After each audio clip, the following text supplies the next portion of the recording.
And thank you, Rabbi, and I do feel very blessed by God tonight, one, to be here with Nancy and Ricky, and to offer my condolences to them and my prayers to your whole family, and also to be here with Rabbi Shmuley and have his voice be worse than mine. When my first appearance at Carnegie Hall, and I was worried about being overshadowed by him, so I feel that this is a gift. You know,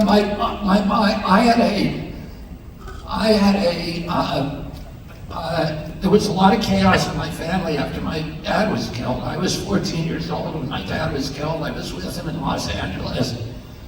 And my mom was faced with raising, you know, all these kids who were not, you know, we were a very chaotic group of kids. And I had a difficult relationship with my mom. My mom invented tough love.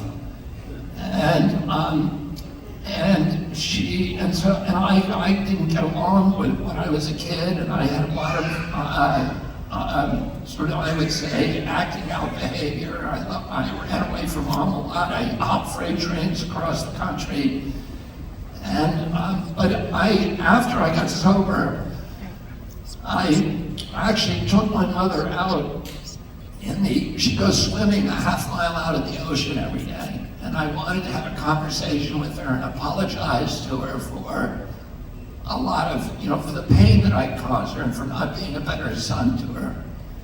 And I knew she wouldn't want to have that conversation with me because that's not the kind of conversation that she likes. She's very, she's a storyteller, she's very funny. But she doesn't like a lot of kind of introspection. And so I wanted to get her in a place where she couldn't leave the room. And so I followed her. I swam out in the middle of Nantucket Sound with her, and I had this conversation with her where I said to her, I cleaned up my side of the street, and I said, you know, I want to apologize for not being a better son to you, for increasing the burden on you after my dad died, for not being a better example to my brothers and sisters. And I came home from that, and my relationship after that with her changed dramatically. And I was able to see her in a different light because so many of us see our parents as people who owe us something. And that relationship, you know, we're never satisfied with. And particularly if you come from a big family like me, with 11 siblings, you know, you feel like there's reason to feel that you didn't get enough attention or other people did. And there's all that kind of baggage in a relationship, particularly if you have expectations. You know, as every child does from their parent, you have a certain set of beliefs about what your parent is supposed to do for you. And, you know, and there's an advantage on finding that they didn't give you enough, because the child who feels aggrieved gets the most food. And, you know, so biologically we're hardwired to believe that our parents kind of let us down. And I had some of those feelings. And that day they all disappeared.